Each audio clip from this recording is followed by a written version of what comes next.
Hello મિત્રો, નમસ્કાર. તમારું સ્વાગત છે આપણી આ યુટ્યુબ ચેનલ કાનૂન નોલેજમાં. તો વિદ્યાર્થી મિત્રો, 5 તારીખે જે શરૂ થવા જઈ રહી ફોરેસ્ટ ગાર્ડની ફિઝિકલ, બરાબર, તો તેમાં આપણે કયા ડોક્યુમેન્ટ લઈ જવાના છે, બરાબર, તેના વિશે આપણે જણાવવાના છીએ. તો જરૂર વિડીયો જોજો અને તમારા મિત્રો જે ફોરેસ્ટ ફિઝિકલ આપવા જાય છે, બરાબર, તેને આ વિડીયો શેર કરી દેજો, બરાબર.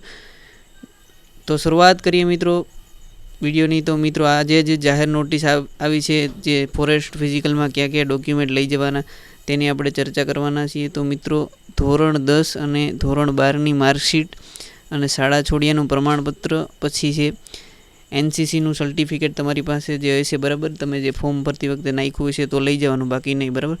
પછી સ્પોર્ટનું પ્રમાણપત્ર હોય તો તે પણ સાથે લઈ જવું, અને વિધવા મહિલા ઉમેદવારોને વિધવાનું પ્રમાણપત્ર સાથે લઈ જવાનું, અને માજી સૈનિકનું પ્રમાણપત્ર, જે માજી સૈનિકનું પ્રમાણપત્ર હોય, જે માજી સૈનિક, તો તે પણ લઈ જઈ શકે.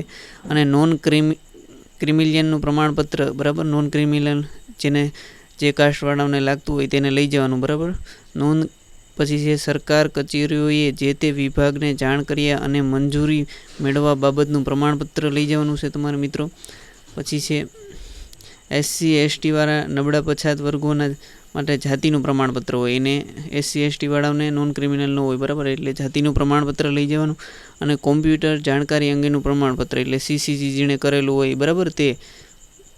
અને હવે વિદ્યાર્થીનું મિત્રોને શંકા એ થાય કે, બરાબર, 10મામાં જે આપણે CCC કર્યું હોય ને તો તે પણ ચાલશે, બરાબર, એટલે એ તમારો ડાઉટ એક થઈ ગયો, બરાબર, ક્લિયર.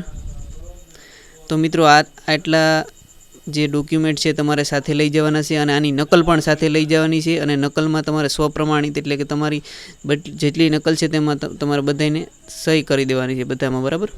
અને ઓરિજિનલ પણ સાથે લઈ જવું.